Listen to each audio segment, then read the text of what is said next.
This is not funny, by the way. No, seriously, it's pretty sad. I told Tan, forewarned.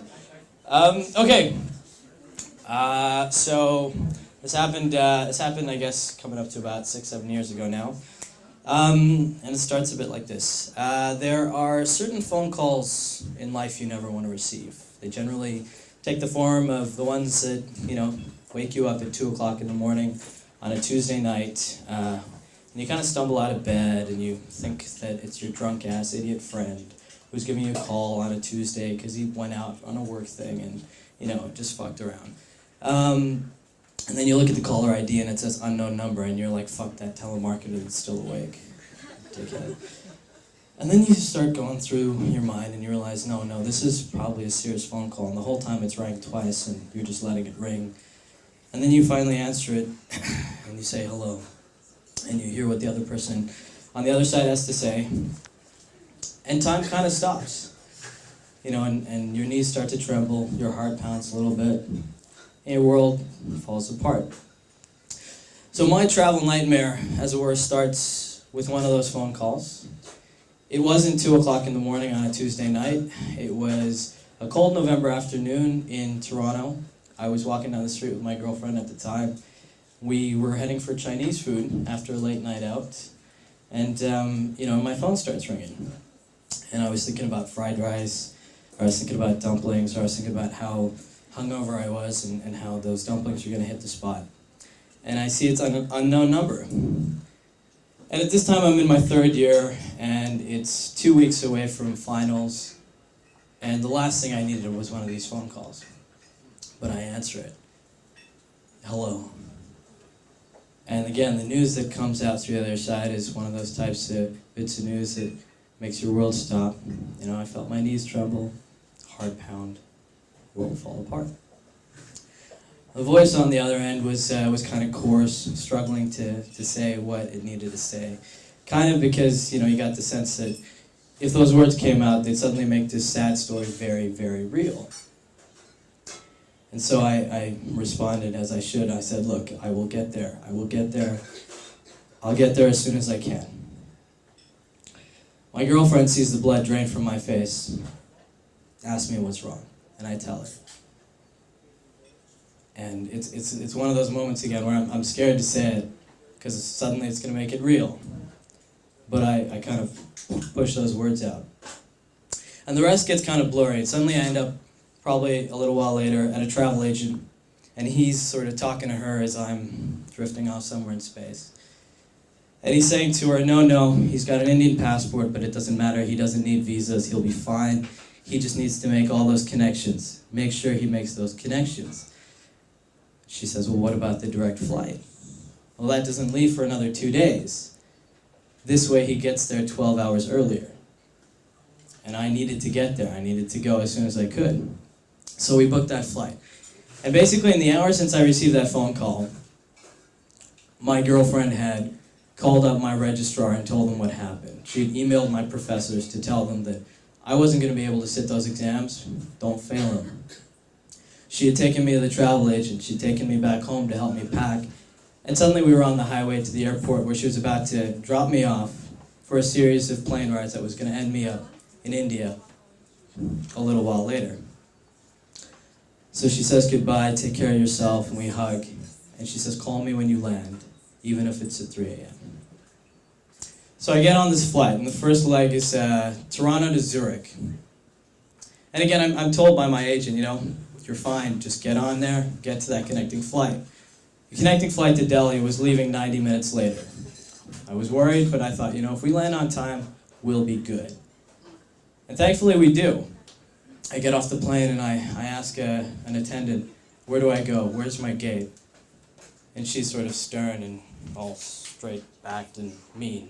And says, sir, you have to check out and check back in. I said, no. My agent said, I just have to go straight to the gate. Sir, it appears that your agent does not work for the airport of Switzerland. You have to check back out and then check in again. World falls apart a little bit more. So I rush, but ultimately It's 30 minutes by the time, it's 60 minutes later by the time I get my bags, by the time I start heading to that check-in counter again. And I finally get there, and I'm running, and I'm breathless, and I'm panting, and I show up to this old lady who looks pretty mean. And she looks like she's about to start packing up. And I put my passport down. I say, look, I need to get on this flight to Delhi. She says, check-in is closed, sir.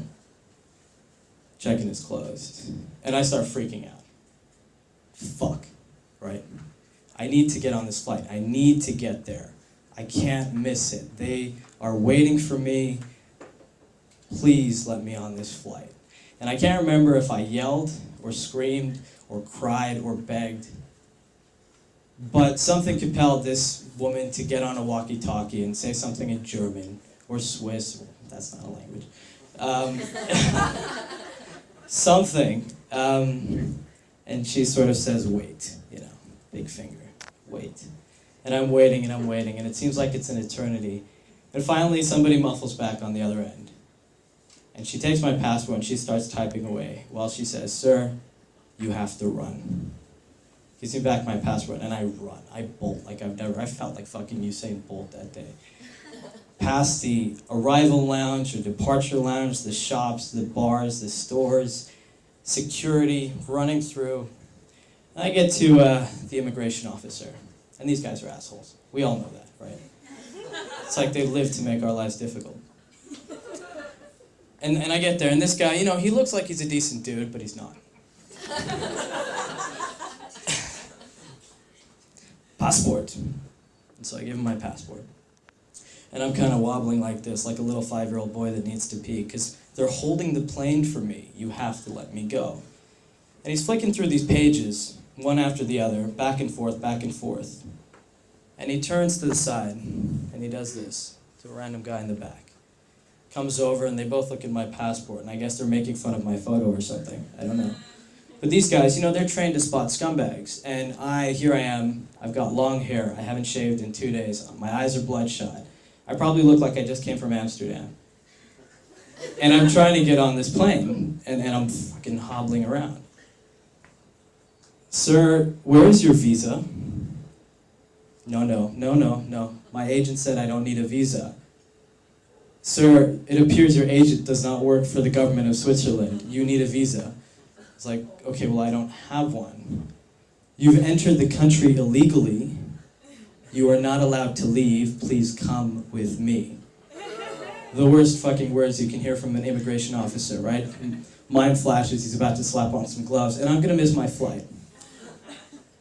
And again, I don't know if I screamed or yelled or grabbed him by the collar, but I said, dude, please, okay? Check my boarding pass, check my passport. I landed 90 minutes ago. I have no interest in staying here. I have to go.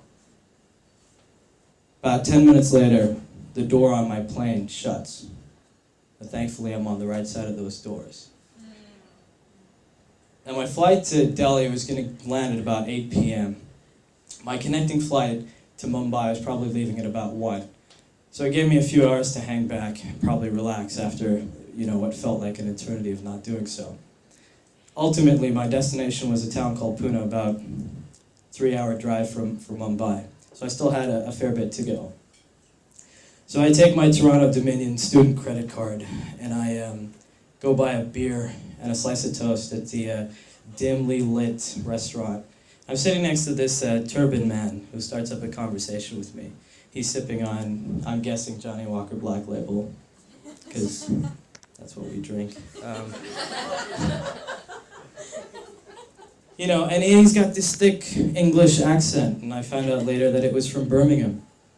And he tells me that he's in Delhi because he's actually heading to Punjab for his son's wedding. It's his 3rd son. He's a happy man. His job is finally done. And he asked me, well, what are you doing here? You're clearly not from around here. And I tell him, and he gets silent. And he says, sorry, son. It happens to all of us. Don't worry, it'll get better. A couple minutes later, he shakes my hand and he leaves. So my flight to Mumbai was relatively uneventful, and waiting on the other side was a good friend of my sister's who I'd never met, who actually lived in India. And he had brought along with him a packet of French fries and a veggie burger from McDonald's because he figured I'd be hungry. You know, but again, I'd never met this guy, and here he was with food, and he'd come on the 3-hour trip just to pick me up. And he brought along with him this driver for hire. And the driver's name he was named after the Hindu deity Ganesh. But I'll tell you, the guy did not drive in a very godly manner. So he's whizzing by on the highways of India, which if you've ever been on is the most terrifying experience when you're not driving like a maniac. And he's honking away. Honk, you know, the whole time. It's 3 o'clock in the morning at this point, right? And he's honking. There's not a lot of traffic, but he's honking. And so my sister's friend asked him, Ganesh, what the fuck are you doing? Why are you honking like a maniac? And he's like, we need to get Sir home. It's like, okay. So I pass out in the back for the first time in what seems like forever, and he's honking away, and somehow I sleep through it. At 6 o'clock the next morning, I finally arrived at my destination. At this point, I'd probably been traveling for about 40 hours. That direct flight had probably just left Toronto. And then I show up at this house that I spent most summers in, growing up as a kid, visiting my grandparents. Once I get inside,